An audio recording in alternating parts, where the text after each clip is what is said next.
Almost 2 weeks ago, an old woman named Hannah Pick Gosler passed away at her home in Jerusalem. Hannah is survived by her younger sister, her 3 children, 11 grandchildren, and 31 great-grandchildren. She would have been 94 years old this month. Hannah was a survivor of the Holocaust. For a year, she was held at the so-called privileged section of Bergen-Belsen concentration camp, as her family had passports to Paraguay. While at Belsen, Hannah was reunited with her best friend Anne Frank, who was interred at a different section of the camp for so-called unprivileged prisoners, separated only by a fence. Hannah was able to grab scraps of food and rations and tossed it over to Anne.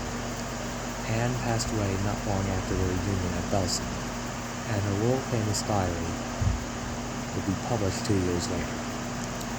The death of Hannah Gosler is symbolic in the sense that she was one of the last surviving links to Anne Frank, along with being among the last survivors of the Holocaust.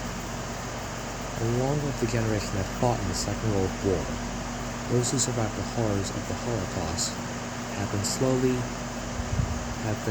retreating into the pages of the history books. As the Holocaust slowly retreats from public memory, people may not realize the implications of such.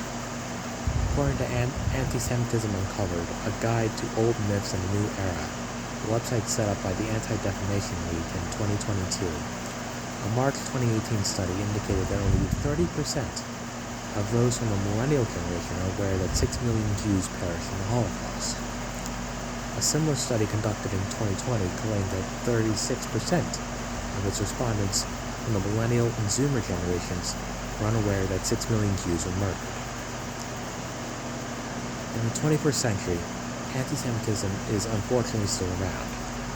The Anti-Defamation League has accused former President Donald Trump of involving far-right extremist groups by his rhetoric, though in my personal opinion, these accusations are unfair.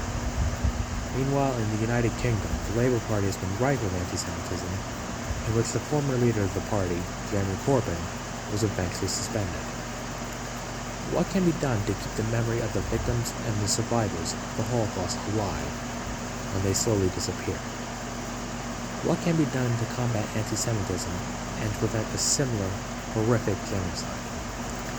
The White House has co-sponsored a United Nations resolution that, quote, charged the international community with combating Holocaust denial through education, unquote.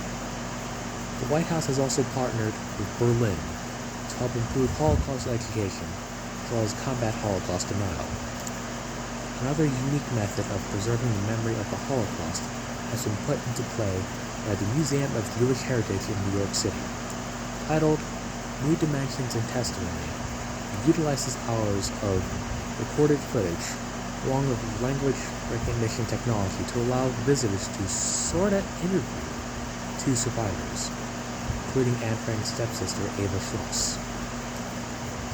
As time passes, those who survived the horrors of the Holocaust slowly fade away into the history books, among them being the late Hannah Pick Gosler.